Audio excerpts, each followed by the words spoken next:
Hola, mi nombre es Vanessa Valdés Alcántara y con mi compañera Rangel Conde Paola Cristina en esta materia de biología celular, nosotros les vamos a hablar sobre el organelo de la mitocondria. En ello vamos a hablar sobre qué es este organelo, sobre la teoría endosimbiótica, también algunas de las principales funciones de de lo que se lleva en la mitocondria, al igual que su estructura y por el último vamos a presentar lo que es una enfermedad que se presenta en el organelo o es generada por lo que es el organelo de la mitocondria, que a continuación se verá. Bueno, ahora tenemos que saber qué son las mitocondrias. Bueno, las mitocondrias es el organelo que se sitúa dentro de la célula, para ser exactos en el citoplasma.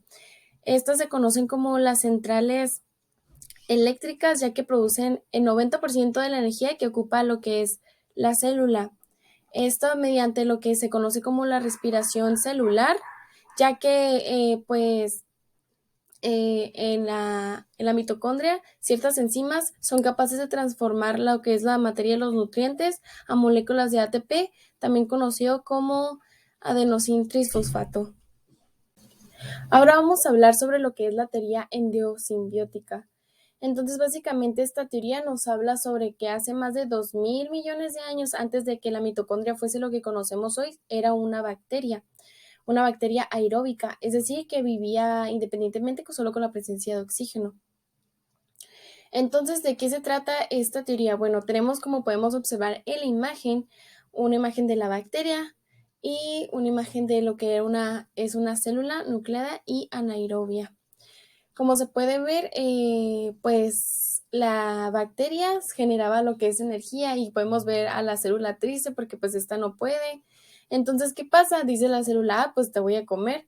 Pero al momento de que se la come, uno pensaría que en vez de destruirla, eh, la bacteria se podría decir que quedó dentro de la célula. Entonces, esto se generó y establecieron lo que se conoce como una relación de simbiosis, en donde se puede ver que como que la bacteria le dijo, bueno, pues entonces yo te aporto pues la capacidad de respirar y generar energía, a cambio tú me das alimento.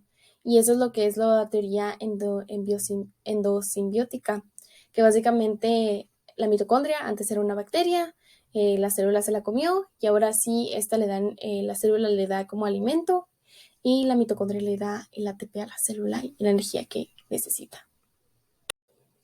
También esta teoría nos explica el por qué las mitocondrias tienen su ADN propio, ya que pues el genoma original era de la bacteria.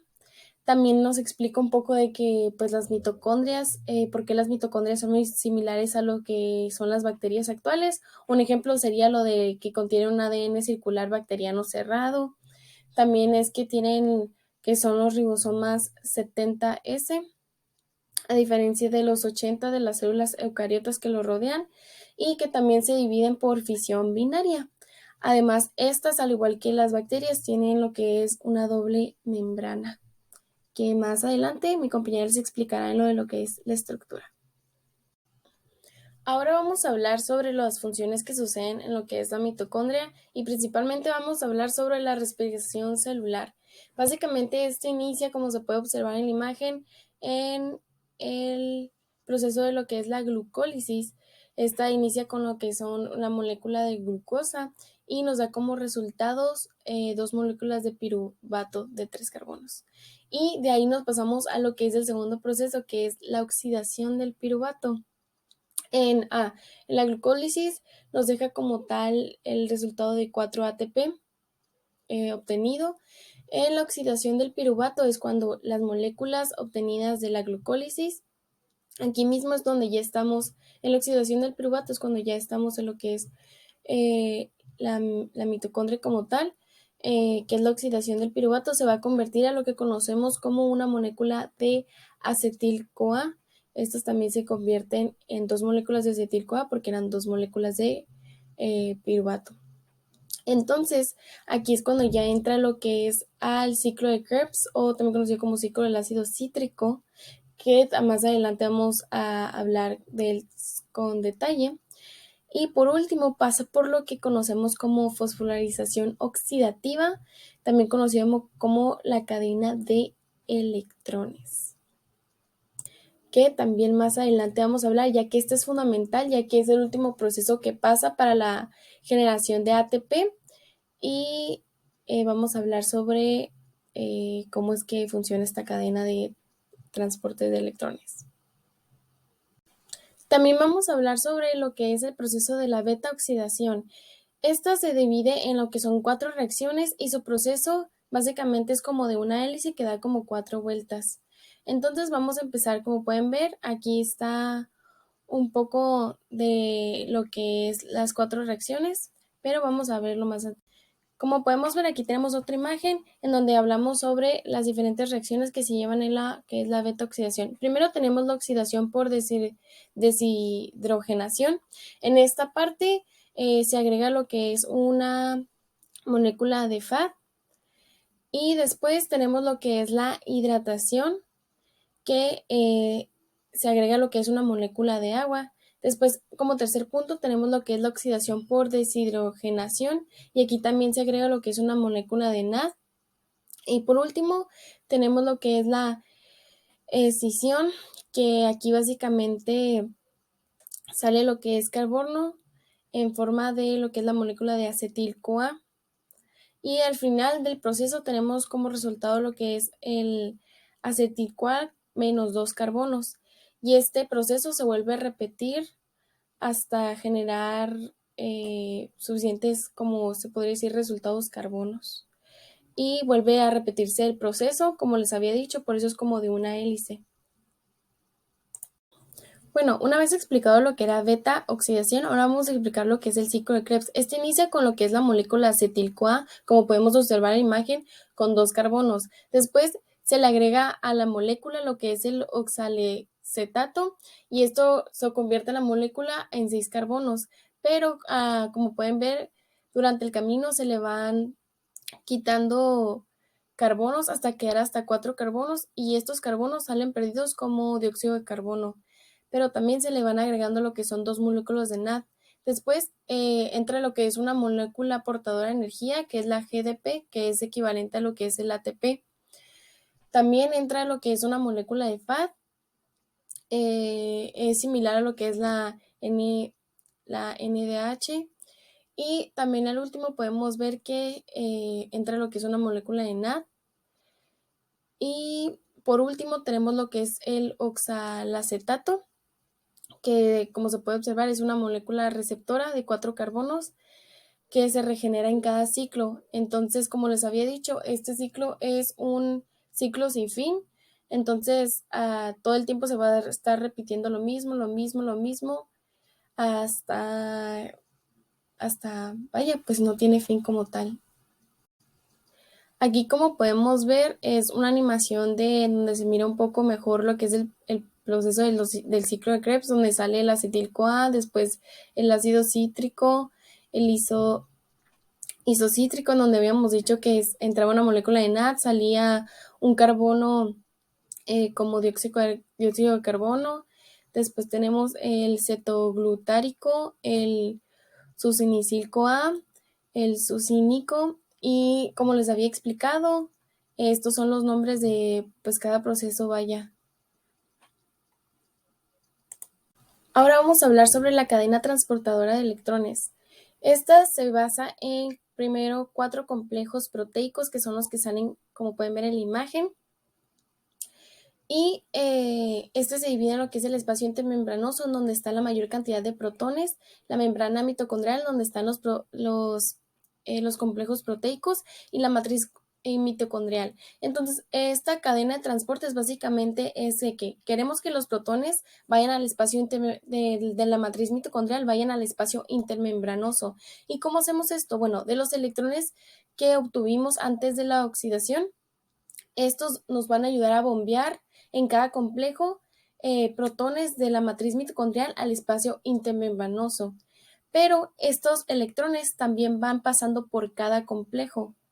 Entonces, pasan los electrones, ayuda a bombear protones, como se pueden ver, al espacio intermembranoso. Y también tenemos lo que son algunas proteínas que nos ayudan a impulsar los electrones de complejo a complejo, como por ejemplo tenemos aquí la proteína Q, que esta es la ubiquinona, y también tenemos también la proteína C, que es el citrocromo. Estos ayudan como pues impulsadores para los electrones para que lleguen a cada complejo. Llega un punto en donde, ¿qué pasa al final con los electrones? Bueno, en el complejo número 4, que es el último de estos, los electrones se juntan con lo que es una molécula de oxígeno y se convierte en lo que es una molécula de agua, y así se liberan lo que son los electrones al final del proceso. Y así va surgiendo lo que es la cadena de transportes, la cadena transportadora de electrones, porque van los electrones pasando de cada complejo y bombean lo que son de la matriz mitocondrial al espacio intermembranoso, protones. Y al final, como se puede ver, ¿qué pasa con los protones?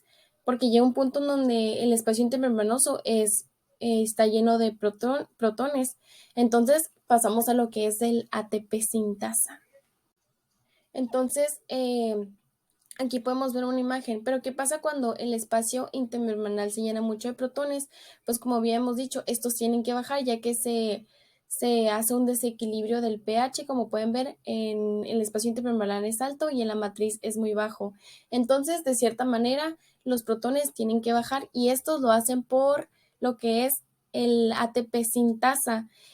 Y como podemos ver, el ATP sintasa hace su función, lo cual nos genera lo que se llama el ATP que conocemos, que es el adenosín trisfosfato.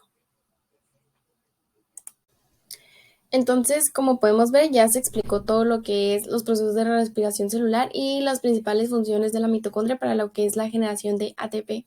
Y como podemos ver en la imagen, aquí está un poco de todos los procesos que pasan adentro de la mitocondria, incluyendo la cadena transportadora de electrones que acabamos de explicar. Y como resultado final se puede decir que se obtiene 32 ATP. Como podemos ver, aquí tenemos una imagen de lo que es la mitocondria en una célula beta pancreática. Y como sabemos, la mitocondria, su esencial función es producir energía. Entonces, en esta célula es esencial ya que se necesita una gran cantidad de energía para mantener lo que es la producción y la liberación de insulina en respuesta a los niveles de glucosa. Hola, buen día. Mi nombre es Paula Rangel y ahora yo voy a presentar lo que es la estructura de la mitocondria, así como también su función y qué es lo que lo compone. Bueno, pues primeramente vamos a empezar diciendo cuál es la estructura de la composición de la mitocondria. Aquí tenemos esta imagen. Nos dice que tenemos el espacio intermembranoso, las crestas, la matriz, los ribosomas, el ADN, la membrana interna y externa. Y a continuación le voy a comentar de qué se compone cada una. La membrana mitocondrial externa es altamente permeable, contiene muchas copias de una proteína denominada porina, y la cual forma canales acuosos a través de la bicapa lipídica. Y una de sus funciones también es transportar nutrientes a su interior y pues así expulsando las sustancias tóxicas fuera de la célula. Y aquí puse una imagen, aquí en este círculo rojo se puede mostrar que es toda la capa de afuera lo que lo conforma. La membrana mitocondrial interna nos menciona que, de lo contrario que la externa, esta es impermeable al paso de los iones y a las pequeñas moléculas. Solo es permeable con el O2, el CO2 y el H2O, que es el agua. Las mitocondrias llevan a hacer que su membrana interna una barrera suficiente impermeable como para permitir un gradiente de protón estable.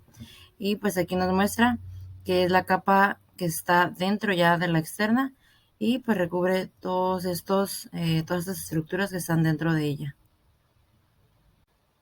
Ahora pasándonos a la matriz mitocondrial, nos menciona que tiene una solución de apariencia gelatinosa con menos del 50% de agua. Está formada por una mezcla concentrada de enzimas diferentes, por ejemplo, sustratos, ADP, ATP e iones inorgánicos. En la matriz se da lugar el ciclo de Krebs y la beta-oxidación de ácidos grasos, así como también la síntesis de urea y grupos hemo. lo cual genera una cantidad importante de energía química que luego es liberada al citoplasma celular. Y aquí, como pueden ver, es toda esta parte en la imagen, es toda esta parte azul que nos muestra en la imagen. Ahora, hablando del espacio intermembranoso, este está ubicado entre ambas membranas, la externa y la interna. Está compuesto de un líquido similar al citoplasma. Tiene una alta concentración de protones como resultado del bombeo de los mismos por los complejos enzimáticos de la cadena respiratoria. Su función principal es la recepción de electrones provenientes del bombeo de los componentes enzimáticos. Y pues como podemos ver aquí en la imagen, está justo en medio de las membranas. Ahora continuamos con la cresta mitocondrial. Este se trata son unas crestas o pliegues que conectan con las membranas mitocondriales de vez en cuando, permitiendo el transporte de materiales al interior del orgánulo y ejerciendo funciones enzimáticas, o sea, catalizadoras concretas. Las funciones de las crestas son el transporte de electrones con ayuda de los complejos enzimáticos que transfieren los electrones de un sitio a otro. También tenemos la fosforilación oxidativa y también el compacto y la maximización de la transferencia de electrones. Y aquí, como podemos ver en la imagen, son estos pequeños pliegues que se encuentran aquí dentro de la célula.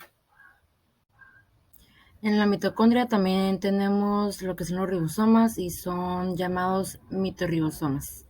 Su función es sintetizar proteínas mediante la traducción genética. Ellos reciben la información en forma de ARN para traducirla a ADN. Y aquí podemos ver en la imagen que son estos pequeños puntitos que se pueden notar. Ahora, hablando de los gránulos, estos se encuentran distribuidos uniformemente por toda la mitocondria. Tienen la capacidad de intercambiar rápidamente sus componentes y de fusionarse o separarse entre sí. Contienen la información genética necesaria para fabricar las proteínas que participan en la producción de energía de la célula. Y aquí se encuentran, son estos círculos que podemos ver por toda alrededor de la matriz mitocondrial. Bueno, ahora vamos a hablar del ADN mitocondrial. Este es el cromosoma circular que se encuentra dentro de la mitocondria y de hecho solo las mujeres pasan condiciones mitocondriales a sus hijos. Los hombres pueden ser afectados, pero no pueden transmitir la enfermedad a sus hijos.